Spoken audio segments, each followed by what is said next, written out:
I haven't always been fat, which is really fun and really great. I love eating food and drinking beer and having fun with my life. But I was also kind of depressed a little bit when I was fat, and like I think there's probably people out there who can agree and understand what that feels like. You must have trained like crazy for that, right? Yeah, we trained really hard. I had a good advance. I had about 5 or 6 months, and leading into the film that I was able to, like I said, just focus on it. Is this the shape you were in, this picture that you tweeted out, this amazing body? Is that for that movie? Yeah. I've always been a little soft. I like to eat, but I had a deadline to play a SEAL Team 6 member, so I got 5 or 6 months, and I just really busted my ass to get in good shape. And then after I wrapped the movie, almost immediately, I gained like 60 pounds to play a role in another movie. 60 because you had to play a heavier guy. A character that was like fat and unhappy. For Delivery Man, I was 300 pounds. That was just 1 year ago. And so you can watch this movie and you can see just how big a man can get when he truly lets himself go. So watch Delivery Man and see me as fat as you'll ever see me again. Transforming yourself is really not hard. It requires consistency and dedication. You have to be willing to sacrifice the things that you want. You have to trade things that are fun, like meals at restaurants, things like that, for long, arduous periods of time, exercising and physically exhausting and grueling work. That's the problem, is people want to know what the secret is.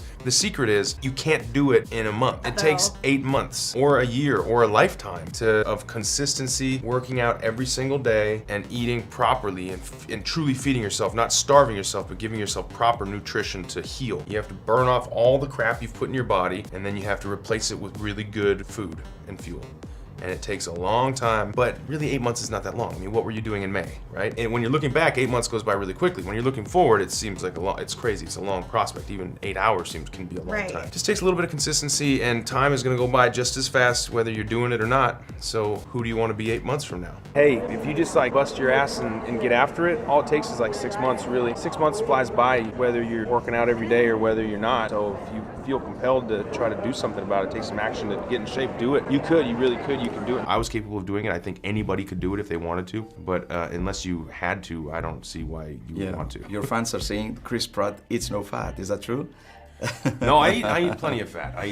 Yes. Chris Pratt eats no sugar. For all the times that you have to go to the gym and make your body sore to lose weight, you have to do the same thing to gain weight. We just don't think about it that way, because you walk out of a restaurant and you're like, oh, I'll never eat again. That's the same thing as like going and doing bench press or something and being like, oh man, I can't move. You're stretching your body in a way that it's unnatural, and it comes back bigger to make it easier for the next time you do that. Chris went through an arduous, and very strict and purposeful transformation process, and he did it primarily for health reasons, and he's a father as well, so he wants to be a good example, not just to his family, but also to people out there, that it is possible. You could do it. You could be the guy, the chubby guy from Parks and Recs, and then a superhero in a Marvel movie. There wasn't any trick to it or any secret to it. It's just a matter of getting after it. Yeah, it's cool. It's nice to know that something I can do. I can change the way that I look. I can manipulate the way I look.